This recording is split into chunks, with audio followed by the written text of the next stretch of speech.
Hey, it's Yokai Kajidori here, and I want to welcome you to the first episode, or the first module of the Finance for Non-Financial Business Executive.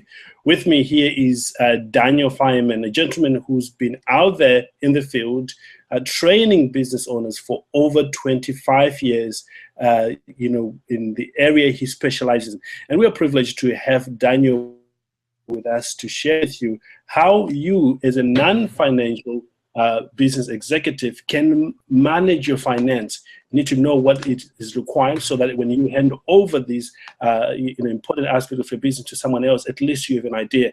So without much ado, I would like to introduce you to my friend and a business partner, Daniel. Daniel, are you ready? Yes, Yukai, I am. How are you? I'm very, very well. And thank you again for joining us here. Oh, of course. I'm looking forward to this. Incredible. I'll let you take it on and, bring it home. Okay. Hello, everyone. We're going to spend module 1 of this program going over the fundamentals, the basics of accounting. And really the reason we're going to do this is accounting is the foundation of finance. So for us to be able to fully understand finance, how it works and why it works, we need to, just like a building, start with the foundation.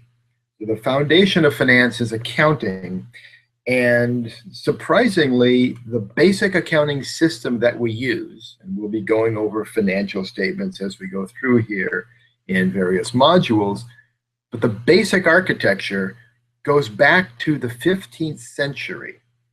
So good news is it's stable because it's been around a very long time. The question might be, has it evolved into today's world? And we'll address that point as we go through some of these various key elements.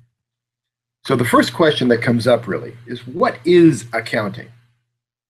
Well, accounting has 3 primary responsibilities. Number 1, to identify business transactions.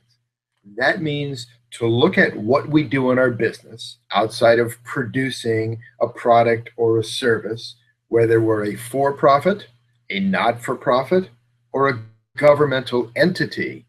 We use the same basic structure. We have to identify those transactions that are part of our business. What came in, what went out, what is still there. What were the relative relationships, the margins, if you will, on given transactions. So step number 1 within accounting is to identify business transactions so that number 2, we can record them. Recording the transactions, some of you may be familiar with the concept of bookkeeping. Well, bookkeeping is a very small yet very important piece of accounting. That's the actual recording of the individual transactions, everything going in, everything coming out. And fundamentally, we use a system called double entry accounting. And we're not going to get into that detail because this program is not really designed to be a deep dive into accounting, but everything has a balance. So we record transactions, the bookkeeping side. So for an example, if we were to buy an asset, we buy a machine, we record the machine as the value coming in, and we record either the spending of the cash to offset that same value, or an obligation to pay it later. And we'll go into a little more detail on this when we get into the actual financial statements in Module 2. So we start by identifying business transactions. We buy something, we sell something, we bring in revenue, we spend money for a cost. We record the actual transactions so that we have an inflow and an outflow, a plus and a minus. And by the way, we have to be careful that we don't perceive pluses and minuses as good or bad. They're just adding in and subtracting. There's no judgment here.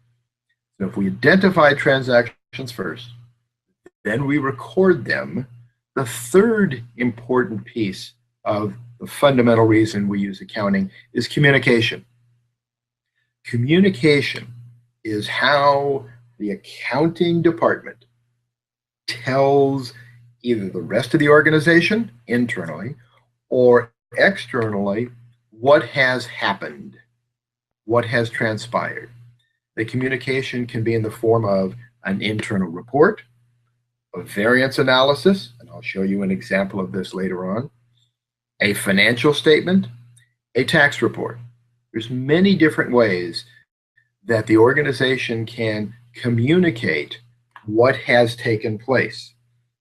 And there are different financial statements that we will look at with different purposes, all combined together is a complete communication of what has gone on. We have to be also aware of the fact that the communication is of what we actually have done, not what we might do, not what we will do in the future. It's not a hope. Accounting is based on actual transactions, what has occurred. And that's a basic difference between accounting and finance, and we'll see this as we get into our financial statements. So the communication is of what we actually have accomplished, what transactions have actually occurred through the reporting period. So for example, at the end of the year, if we put an accounting report together of all of our revenue and expenses, also called an income statement or a profit and loss, it will cover usually the last 12 months through the date of the financial statement. That's what we're communicating, what we actually have done, not anything beyond that. Very important key point. So once we understand this, now we can move on to the primary areas of focus for accounting. These are the 4 real rules or principles that guide our decisions within accounting. Number 1 is conservatism. This has nothing to do with political parties or leanings. This has to do with decisions. When we're looking at our financial information, when we have to make a decision, was something in this period or a previous period? Was this the proper cost, etc.? We're always reminded to make the conservative choice on the transactions. Well, some of you might be thinking, well, why do we even have choices at all? And it's a very good question. And the answer really is because accounting, like any other science, has a set of rules. The rules have to be interpreted based on what happens in our organization every day, every week, every year. No set of rules can cover absolutely every possibility. So it's the guideline that says, as we're looking at the rules and we're looking at our organization, we make the decision that is the most conservative in deciding what accounting treatment we'll give to a transaction. And we'll see more of this as things unfold. So being conservative is a fundamental principle of accounting. The next principle we'll look at is the cost principle. And this is equally important because it reminds us that when we're creating financial statements, when we're looking at transactions, we don't have to bring judgment into what an asset is valued at.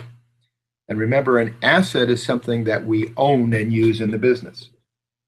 So whether we're talking about a building, a piece of equipment, a vehicle, anything that we use in our business, including cash and inventory, are assets.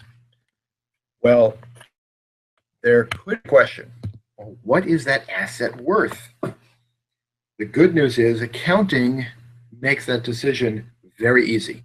What did we pay for it? We look at what we paid for an asset, and that's the cost. The cost is not up for discussion or negotiation or judgment. If we buy a building for $3 million, that's the cost of the building. We put that asset on our financial statements at exactly what it cost. Now, the fact that the value may change over time, it could go up or down in the marketplace, is important only if we're going to be selling the asset. In most cases, most long-term assets, we're not selling, we're using. Therefore, what the value might be in the marketplace is not important. So this principle makes our calculation of the value of our assets very simple, very straightforward. And you'll see this as we get into the second and third modules and actually look at the balance sheet, which is where we record all of our assets. So we're conservative in our choices and our decisions when we have them. We record anything we acquire at what it cost us. Very simple.